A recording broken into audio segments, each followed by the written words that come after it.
Okay म भर्खरै यानि भर्खर मात्रै यो रोल नम्बर 1 मुभी हेरेर आएको छु and my mind is surprise yes म एकदमै सरप्राइज भएँ। हुन त यसको ट्रेलरबाटै मलाई केही न केही त अलिअलि आश थियो।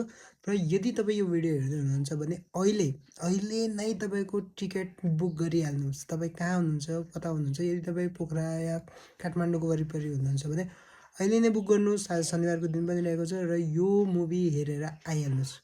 यो मुभी त्यो सबै प्यारेन्ट्सको लागि जो आफ्नो बच्चालाई फोर्स गराइरहेछ, उसलाई रोल नम्बर 1 या भनौँ जहिले पनि पढाइको लागि प्रेसर दिइरहेछ। हरेक मान्छेको आफ्नो खुबी हुन्छ र यो खुबीलाई नै यो मुभीले देखाउने काम गर्छ। यो मुभीको हरेक डिपार्टमेन्टमा योले एकदमै राम्रो काम गर्छ। यसको एक्टर, यसको डाइरेक्सन, यसको सिनेमेटोग्राफी या भनौँ यसको जुन इन्भाइरोमेन्ट छ त्यसमा पनि यो मुभीले एकदमै काम गरेको छ। यदि तपाईँले यो मुभी अहिलेसम्म हेर्नु भएको छैन भने अहिले नै गएर यो मुभी हेरिहाल्नुहोस्।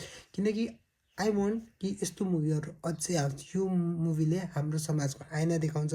यो मुभीले सबै कुरालाई मजाले भन्छ र यसको जुन चाइल्ड एक्टर छ जसको नाम रहेको छ निर्भिक रेग्मी, उहाँको एक्टिङ त आइएम सक भयो कि म यो जस्तो एक्टिङ जुन एक्टिङ अहिलेको कति 10-12 वर्ष जो यो इन्डस्ट्रीमा छ तिनीहरूले गर्दैन, यो बच्चाले निर्भिक रेग्मीले गर्नुभएको छ एन्ड आइएम सल्युट हिम। अब उहाँको यो फर्स्ट मुभी हो या योभन्दा अगाडि पनि केही रोल गर्नुभयो भने मलाई थाहा भएन, किनकि यसमा खासै केही डिटेल नै छैन उहाँको बारेमा। बट आइएम सक उहाँको एक्टिङ हेरेर। र यसमा डाइरेक्टरलाई पनि दिनुपर्छ, जोनी एन्जन जो यो मुभीको डाइरेक्टर हुनुहुन्छ। उहाँको काम पनि एकदमै राम्रो छ। उहाँले आफ्नो एक्टरहरूसँग काम एकदमै राम्रो निकाल्नु भएको छ र म सबैको पर्फर्मेन्सबाट सरप्राइज भएको छु।